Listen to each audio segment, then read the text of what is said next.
After notorious criminal Charles Lee Ray, nicknamed Chucky, is shot down, he uses voodoo magic to transfer his soul into a good guy play doll, giving life to the tiny toy slasher. This is his evolution and story, animated. In the first film, Chucky sports his classic striped shirt, overalls, and red shoes. It seems the longer he spends in doll form, the more human-looking he becomes, with bushier eyebrows and a receding hairline.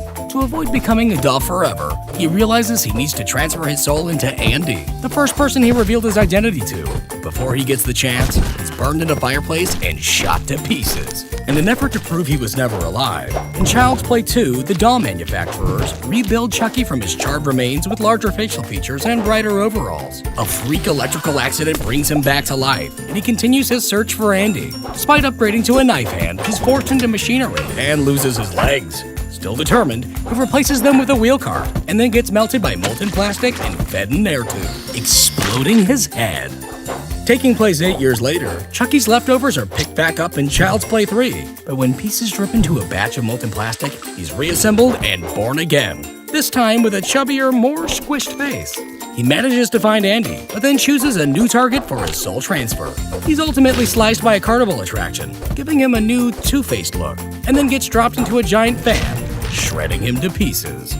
But in Bride of Chucky, he's put back together again and reawoken with voodoo magic. He now has a less squished face and a prominent widow's peak. Tiffany, his human girlfriend turned doll fiancée, joins him in obtaining a magic amulet with the power to transfer them both into new human bodies. But after some domestic bickering, Chucky gets shot and left in his grave.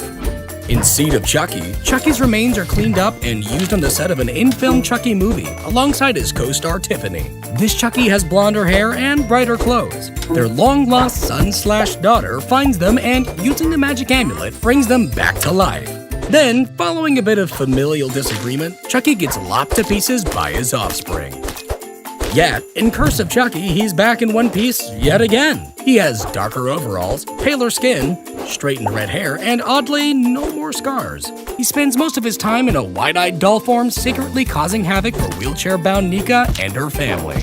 When she finds out he's alive, Chucky explains that, as a human, he knew her family and came back to get revenge. While Nika gets blamed for Chucky's recent deeds, Chucky makes his way to his old pal Andy's place to finally finish him off. But Andy has other plans. In Cult of Chucky, Chucky is missing a chunk of his head, is bodiless, and chained to a board. Cult also features another Chucky doll, with large spaced-apart eyes and a thicker neck, a recently buried one-armed variation, a short-haired version, but he doesn't last too long, and a Chucky-possessed Nika, who takes off with Tiffany, leaving several Chuckies behind to cause mayhem. And with a rebooted robotic Chucky, an upcoming TV series, and possible Freddy Krueger crossover coming up, it seems there'll be no shortage of the red-headed doll anytime soon. This video was made possible by all of you who watch, like, and comment on the videos. And a special thank you goes out to the patrons who help keep on the lights. For as little as $1 a month, you too can support the channel and get behind-the-scenes snapshots, bonus illustrations, your name on the end slate, plus other perks. And until next time, look out, Jack! Chucky's back.